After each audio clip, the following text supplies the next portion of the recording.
Toyota Corolla ile birlikteyiz.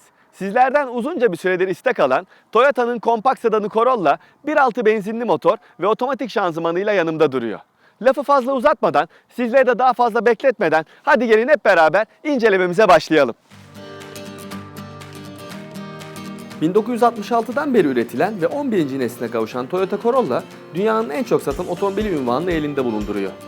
Tasarım olarak aynı genleri taşıdığı Auris ile fazlasıyla benzeşen ikiliyi özellikle önden ayırt etmek pek kolay değil.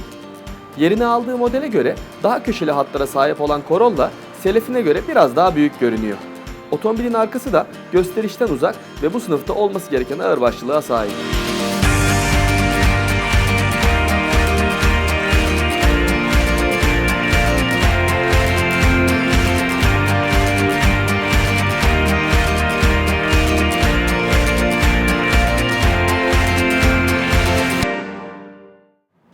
Corolla'nın iç mekanı hatchback kardeşiyle neredeyse birebir aynı. Hem kumandaların yerleşiminde hem kullanılan malzemelerin kalitesinde belirgin bir fark yok. Kumandalara erişim ve kullanım kolay.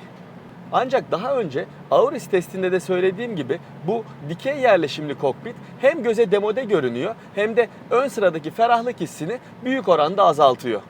Küçük eşyalarınız için vitesin önünde küçük kapaklı bir göz, el freninin yanında da 2 tane bardaklık sunulmuş. Kol dayamanın içi de yeterli genişliğe sahip. Arka sıradaki diz mesafesi çok iyi. Bunda öne doğru girintili koltukların büyük payı bulunuyor. Baş mesafesi de sınıf standartlarını karşılıyor. Şaft tüneli olmaması da orta sırada oturacak 3. yolcu için iyi bir haber. 452 litrelik yükleme hacmi sunan bagaj hiç fena değil. Geniş yükleme ağzı da bir sedana göre oldukça iyi.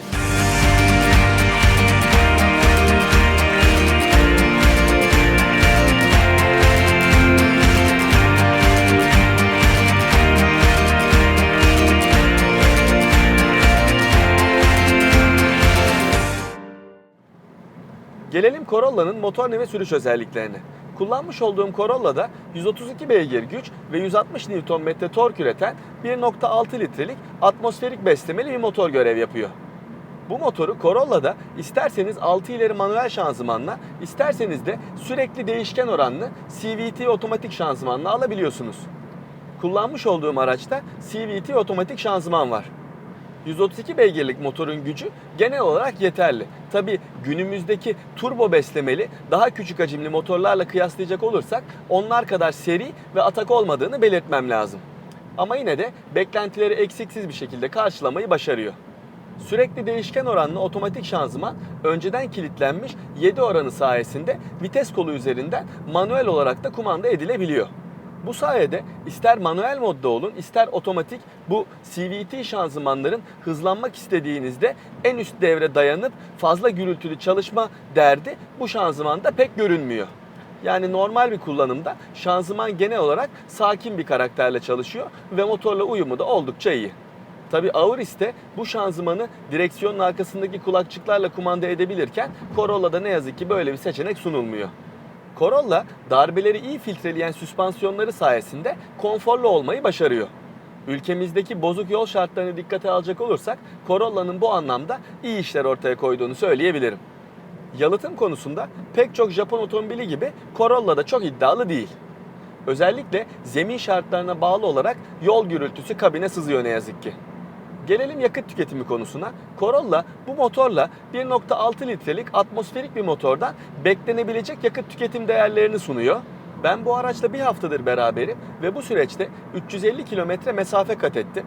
Şu anda yol bilgisayarında bana 9,5 litrelik bir yakıt tüketimi ortalaması gösteriliyor.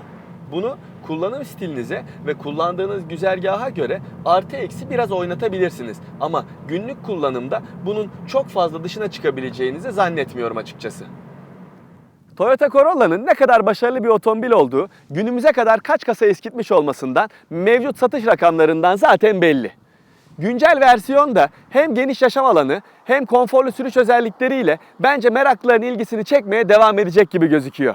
Görüşmek üzere.